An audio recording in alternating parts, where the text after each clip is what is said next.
تعرج الملائکۃ والروح الیہ فی یوم کان مقدارہ 50,000 سنہ، 50,000 سال کا ایک دن ہوگا. کہیں 1,000 سال اللہ نے ذکر کیا میدان حشر کے بارے میں، کہیں 50,000 سال. تو علماء نے بیان کیا یہ لوگوں کے حالات کے حساب سے ہوگا. یہ ٹائم کے جو یونٹ ہے نا، یہ ہر ایک کے حق میں مختلف ہوتے ہیں. دیکھو جب ہم پیدا ہوئے تو ہم کائنات کو بننے کے اربوں سال کے بعد پیدا ہوئے ہوں گے نا، تو کیا ہمیں انتظار کرنا پڑا؟ بولو نا کیا ہو گیا؟ اگر ہمیں اللہ انتظار کرواتا ابھی تم عالم ارواح میں ہو، 1 ارب سال کے بعد تمہارا نمبر آئے گا، تو میں تو بوریت سے مر چکا ہوتا. کیا خیال ہے بھائی؟ جہاں فلائٹ 1 گھنٹہ لیٹ ہو جائے، انتظار میں آدمی ٹینشن میں چلا جاتا ہے. لیکن ہم تو جب آئے تو ہمیں تو لگا کہ کائنات کی ابتدا آج سے ہو رہی ہے جب ہم نے ہوش سنبھالا. کیونکہ ہمارے وہ یونٹ جو تھے نا، جو ایک وقت کی اکائیاں ہیں، وہ ہمارے حق میں اسٹارٹ ہی نہیں ہوئی تھیں.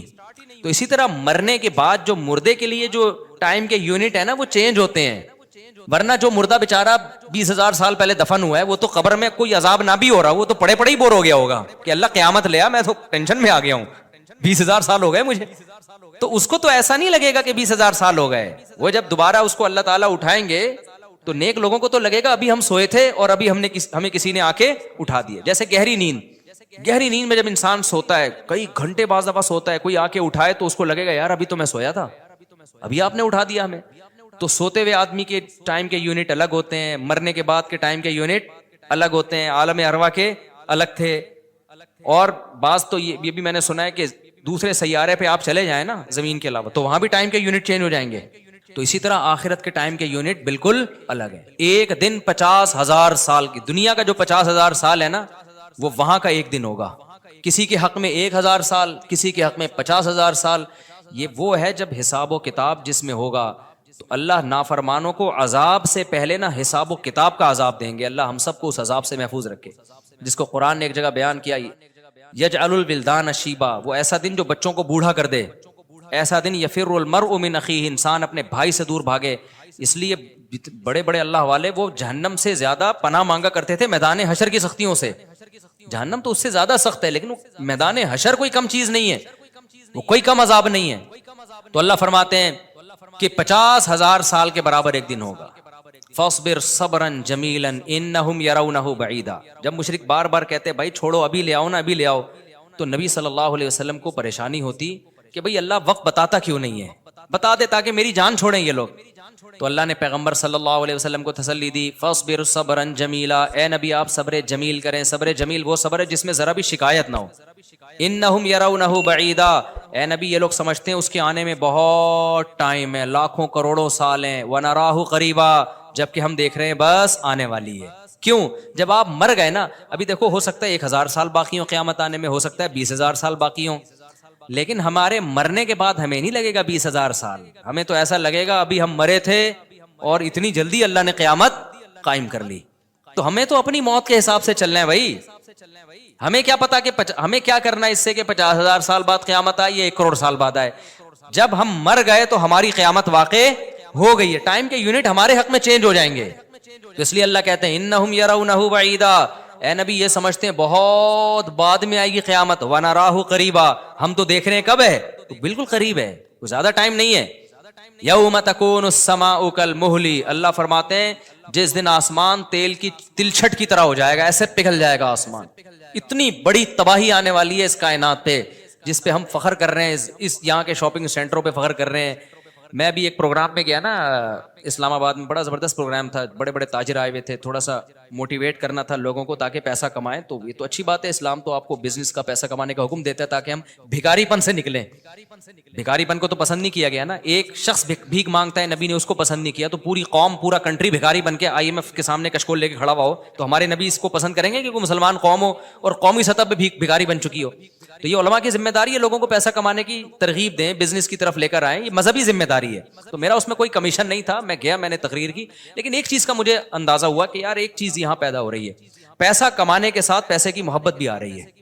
تو مجھے خیال ہوا میں اپنی اسپیچ میں نا ایک بات کہوں کہ آپ یہاں ہیں، سارے ارب پتی کروڑ پتی تاجر ہیں، سب اپنے اپنے تجربے شیئر کر رہے ہیں کہ میں یہ کرتا تھا، آج میں نے اتنے روپے کما لیے، میں یہ کرتا، تاکہ لوگوں کو موٹیویشن ملے. اچھی بات ہے، بہت اچھا پروگرام تھا. تو مجھے خیال ہوا کہ ایک بات میں کہوں کہ ضرور، لیکن ایک چکر نا ہفتے میں ایک دفعہ قبرستان کا ضرور لگایا کرو تاکہ نیتیں ٹھیک ہو جائیں پیسہ کمانے سے. ایسا نہ ہو یہ پیسہ قارون بنا دے آپ کو. تو ایک دفعہ ایسا کیا کرو، جیسے یہ پروگرام ہو رہا ہے بڑا زبردست، لوگ آ رہے ہیں، ایوارڈ مل رہے ہیں، اور تو یہاں سے نکل کے، لیکن میں نے کہا نہیں، میں نے کہا یہ ان کے مینٹل لیول سے نا اوپر کی چیز، ہر چیز ہر جگہ کہنے کی نہیں ہوتی. یہ کہیں گے مفتی صاحب رنگ میں بھنگ ڈال کے چلے گئے. اچھا بھلا ہم دیکھ رہے تھے اتنے کروڑ پتی لوگوں کو سن کے ہمیں بھی خواب آ رہے تھے کل ہمارے پاس لینڈ کروزر ہوگی، 4 شادیاں ہوں گی، اب پیسہ ہوگا زبردست، یہاں جائیں گے وہاں جائیں گے. یہ مولوی نے آ کے یہاں بھی کیا کر دیا، قبرستان کی باتیں شروع کر دی. تو وہ مناسب نہیں تھا، لیکن دل چاہ رہا تھا کہ میں ان سے کہوں اگلا پروگرام وہ بول دوں گا کہ بہت زبردست پیسہ کمائیں، ایک دفعہ جا کے قبر میں جو آپ سے پہلا کما کے چلے گئے ہیں نا پہلے کما کے، یہ یوٹیوبرز تو یہاں آ رہے ہیں اپنا ایکسپیرینس شیئر کر رہے ہیں، میں ایسا کانٹینٹ بناتا ہوں اور میں ایسے محنت کرتا ہوں. اچھی بات ہے، مجھے بڑی خوشی ہو رہی تھی، تھوڑی سی امیدیں ہوئی کہ شاید پاکستان اب شاید اچھی سمت میں جانا شروع ہو جائے. تو مجھے ان پہ وہ کوئی نہیں، وہ تو بہت اچھا کر رہے تھے، بلکہ یہ تو ایک ظرف کے بڑے ہونے کی بات ہے کہ آپ بتائیں کہ میں نے پیسہ ایسا کمایا، ورنہ لوگ بتاتے ہیں کہاں ہیں. مجھے ان یوٹیوبرز میں خوشی ہو رہی تھی، وہ بتا رہے تھے ہم نے یہ کانٹینٹ بنایا، ہم نے ایسے چینل بنایا، اتنے پیسے کمائے. تو اچھی بات ہے، شیئر کرو یار تاکہ لوگوں کی غربت ختم ہو، وہ بھی کریں یہ کام. لیکن ساتھ ساتھ ایک بات، یہ پیسہ آپ کو سلیمان علیہ السلام جیسا بھی بنا سکتا ہے، اور قارون اور فرعون جیسا بھی، ابو بکر عثمان جیسا بھی بنا سکتا ہے، اور ابو جہل جیسا بھی بنا سکتا ہے. کیا خیال ہے؟ یہ سارے پیسے والے لوگ تھے نا. تو آپ پیسہ کما کے سلیمان علیہ السلام جیسے شکر گزار بن جاؤ، عثمان ابن عفان جیسے غنی بن جاؤ، عبد الرحمن بن عوف جیسے بن جاؤ.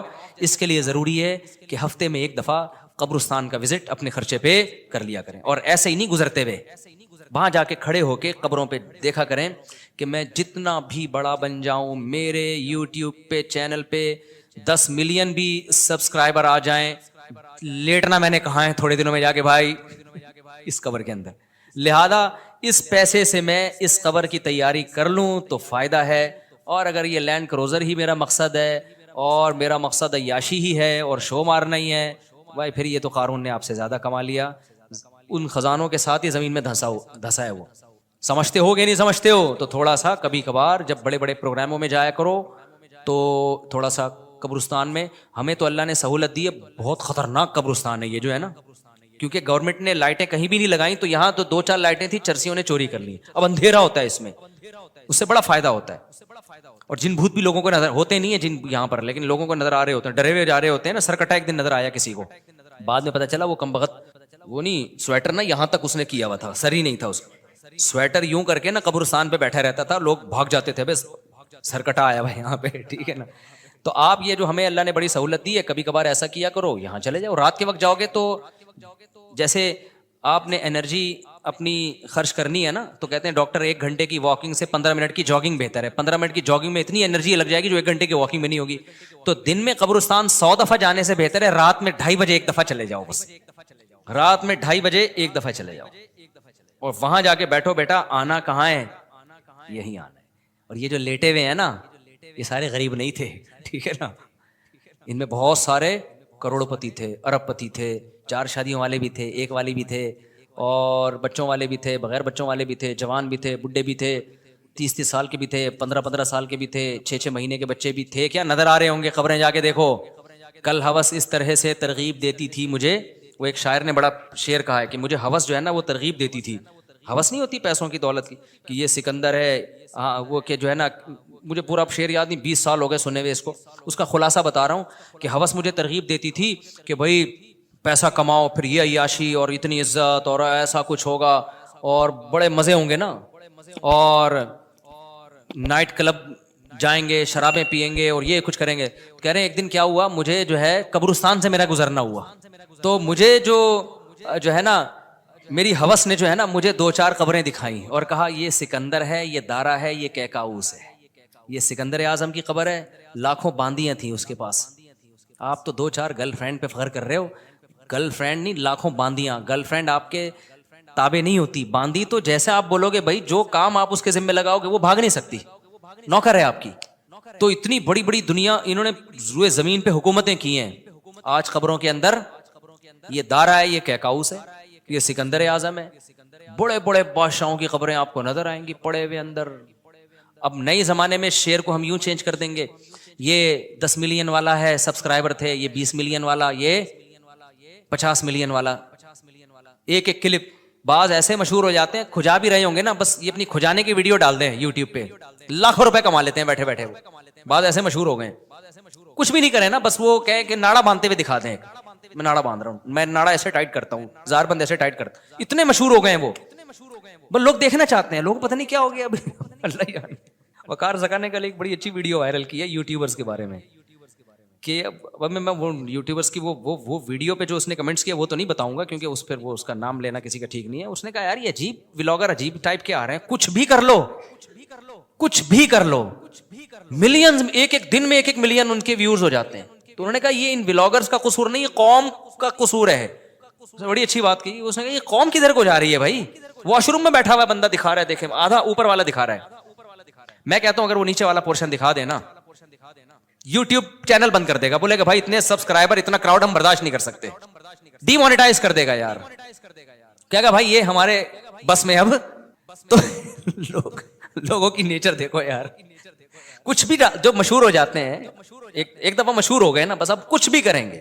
گالی دے رہے ہیں, وہ ویڈیو آ گئی, کھجا رہے ہیں, لوگ دیکھ رہے ہیں کیسے کھجاتے ہیں یہ, تو لوگ عجیب ہیں. بہرحال جو ہو رہا ہے میں تو مارکیٹ میں وہی بتاؤں گا نا آپ کو. تو اب جو سوشل میڈیا سے وابستہ لوگ ہیں جن کے ٹک ٹاک پہ چینل, یوٹیوب پہ چینل, ان کے یہاں کامیابی کیا ہے, 4 ملین ہو گئے, 10 ملین ہو گئے, 50 ملین ہو گئے. تو ایک ویڈیو اتنی محنت سے بناتا ہے, 4 آدمی تجھے ملتے نہیں ہیں, اور میں کھجاتا بھی ہوں نا سر کو, تو اتنے ویوز آ جاتے ہیں. تو کل یہ شعر چینج ہوگا, یہ سکندر ہے, یہ دارہ قبروں میں نا, تو کہیں گے یہ 10 ملین والا ہے, یہ 20 ملین والا. یہ ناڑا باندھتے ہوئے ایک دفعہ ویڈیو ڈالی تھی اس نے, اور 20 ملین ایسے ہو گئے تھے. تو یہ سب آئے گا مارکیٹ میں.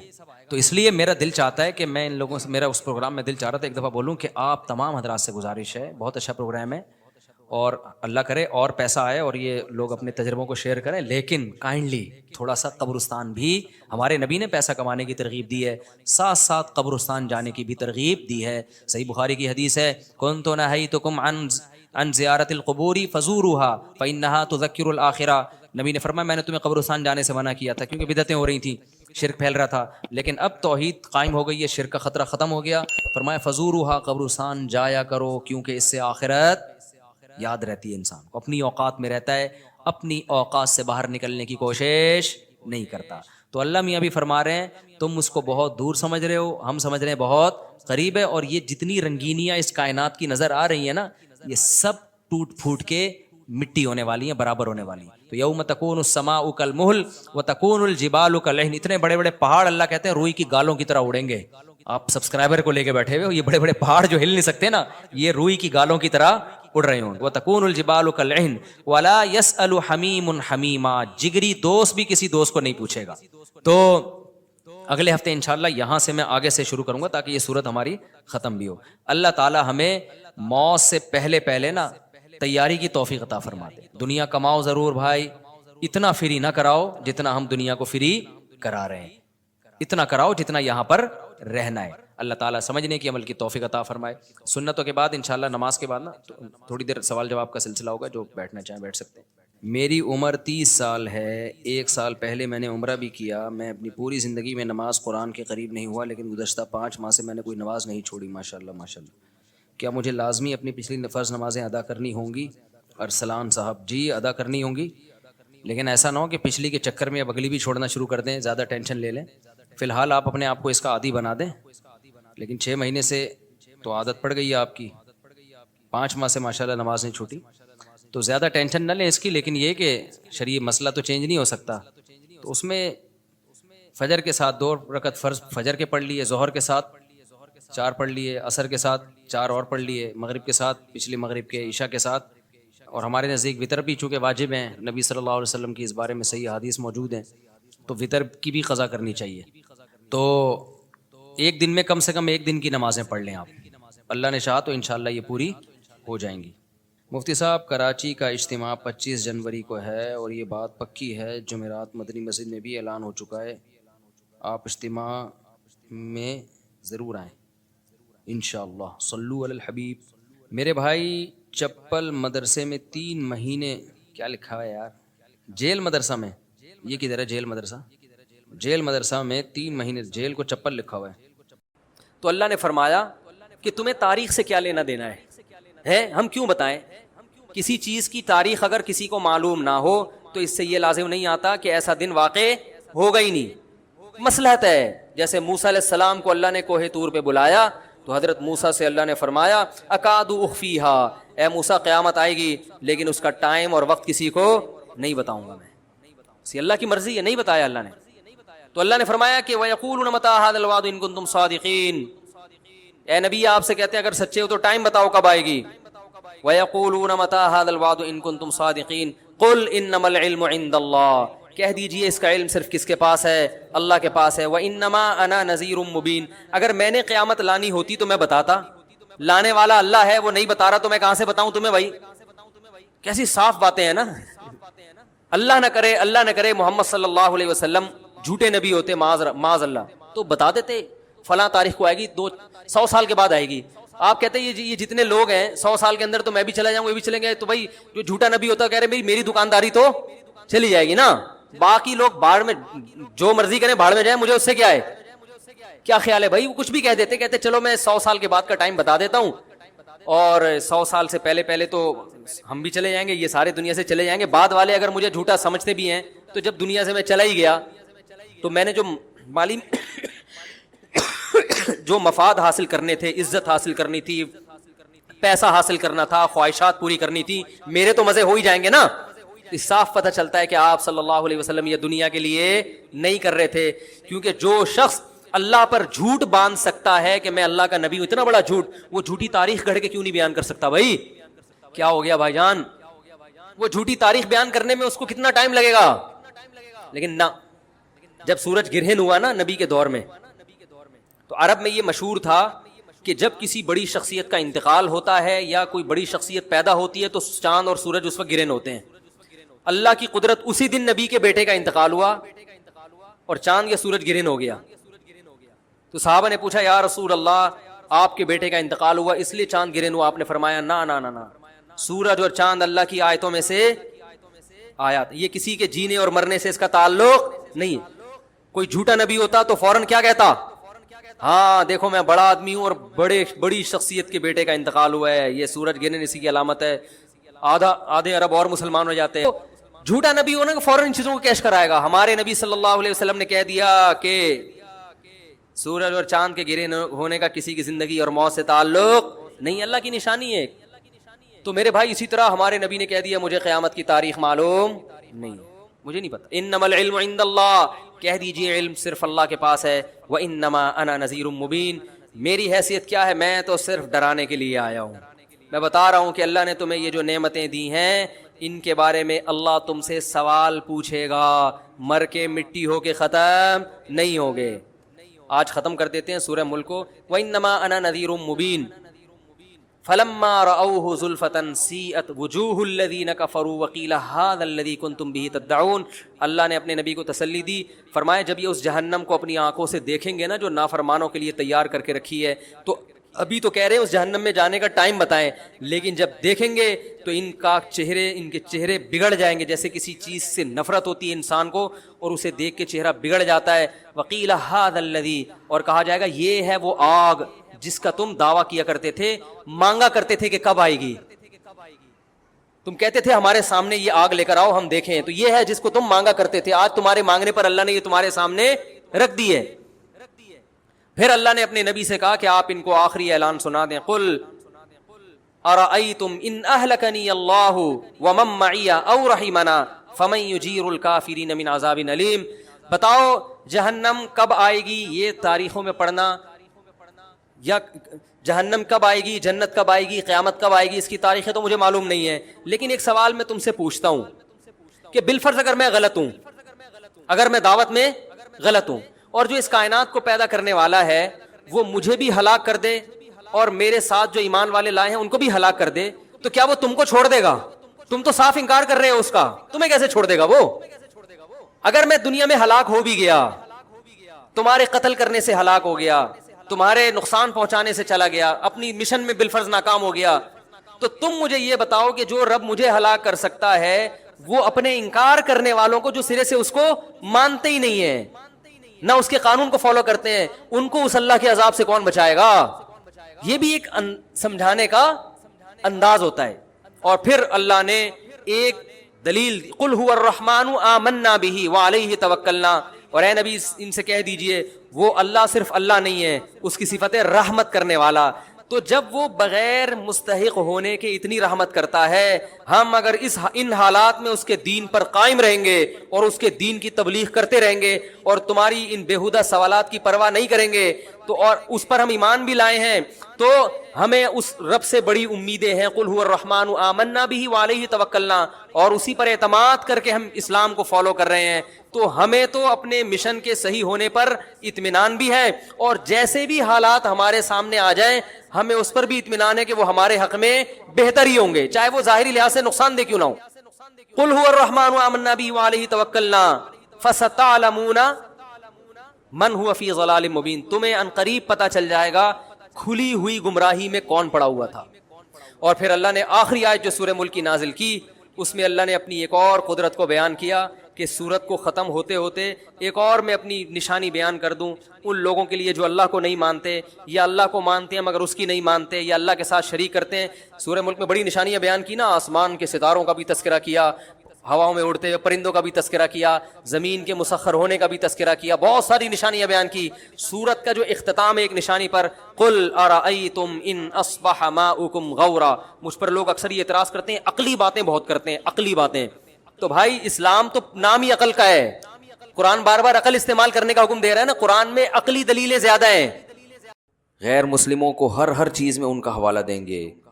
اللہ کہتے ہیں وہ تو قیامت کے منکر ہیں، قیامت کا انکار کرتے ہیں، آخرت پر یقین نہیں رکھتے. تو ان کی جو ترجیحات ہیں اور تمہاری ترجیحات، وہ تو فرق ہوگا نا اس میں. دیکھو کل میں ایک جگہ بیٹھا ہوا تھا، ہمارے ایک دوست ہیں اللہ ان کی عمر میں برکت دے، وہ کسی کمپنی کو ورک شاپ کروا رہے ہیں. ٹائم لینڈر والوں کا نام سنا ہوگا نا، سلیمان احمد صاحب. وہ کسی کمپنی کو ورک شاپ کروا رہے تھے، تو وہ انہوں نے بتائی ایک بات کہ مجھے بتائی کارگزاری میں کہ کمپنیوں کا جو بنیادی مقصد ہے نا، وہ سب میں ایک ویژن لکھا ہوتا ہے کہ پروفٹ کمانا. کمپنی کا مقصد کیا ہے؟ پروفٹ کمانا. جو کمپنی پروفٹ نہیں کمائے گی اس کو باقی رکھتے ہیں؟ بولو نا بھائی. اور جو مسلمان ہوگا نا اس کا پتہ ہے کیا مقصد ہوگا؟ وہ جب کمپنی بنائے گا تو اس کا مقصد پروفٹ نہیں ہوگا، اس کا مقصد آخرت ہوگا. پروفٹ وہ اس لیے کمائے گا تاکہ اس پروفٹ کو کسی بڑے مقصد میں لگایا جا سکے جو آخرت میں کام آئے. اس کو میں آسان زبان میں سمجھاتا ہوں. کافر بھی پیسہ کماتا ہے، ہم بھی کماتے ہیں، کیا خیال ہے؟ پیسہ تو دونوں کماتے ہیں بھائی، ہندو بھی کمائے گا، سکھ بھی کمائے گا، ہم بھی کمائیں گے. ہندو کماتا ہے پیٹ بھرنے کے لیے، مزے اڑانے کے لیے. ہم کیوں کماتے ہیں؟ اس لیے کماتے ہیں کہ اللہ تعالیٰ کو اوپر والا ہاتھ نیچے والے ہاتھ سے، بولو نا، پسند ہے.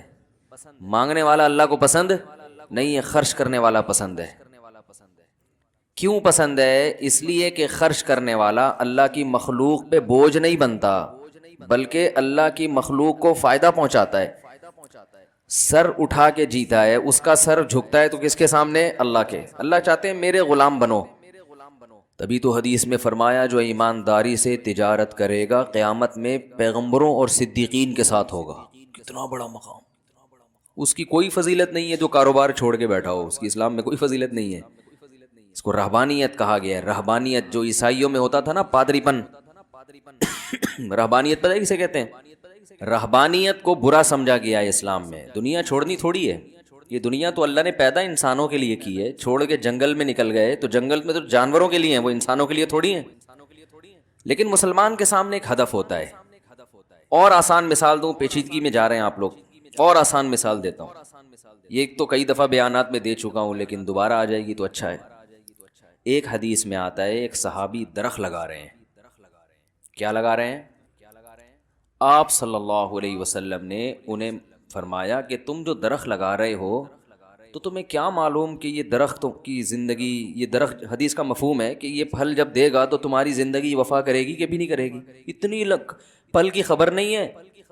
اور پلاننگ اتنے سال کی، 5 سال تو کم از کم لگتے ہیں کھجور کے درخت کو.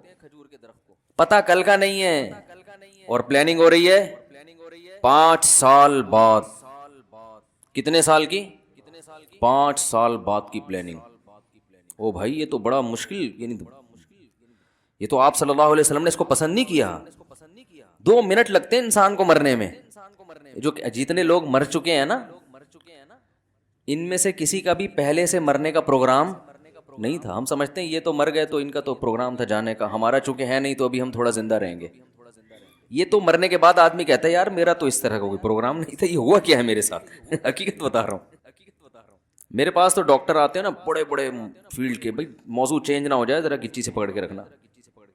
بڑے بڑے ڈاکٹر بھی ملاقاتیں ہوتی ہیں, میں تو نچوڑتا ہوں. ڈاکٹر آ کے پریشان ہوتا ہے کہ میں اس سے ملنے آیا ہوں تو یہ الٹا یہ مجھ سے مل رہا ہے. بھائی ہم تو کہتے ہیں بھائی علم جہاں سے ملے, چاہے وہ کوئی پائلٹ ملنے آئے گا نا, وہ ایئر فورس کے پائلٹ بھی آتے ہیں بعض دفعہ, ہم اس کو جہازوں میں نچوڑ لیتے ہیں. وہ حیران ہوتا ہے یار یہ کیا انجینئر بن رہے ہو, کیا کر رہے ہو. بچپن سے مجھے شوق ہے, ابھی نہیں, بچپن سے, کہ جو جس فیلڈ کا ماہر ہے اس کو اس سے وہ معلومات. اور سب سے آتھینٹک معلومات یاد رکھو, کسی بھی چیز کی اگر لینی ہے تو کتابوں سے نہیں ملے گی, اس فن کے ماہرین سے ملے گی. کیونکہ کتاب سمجھنا بھی اس فیلڈ کے ماہر کا کام ہے. عام آدمی کتاب سے دھوکے میں آتا ہے.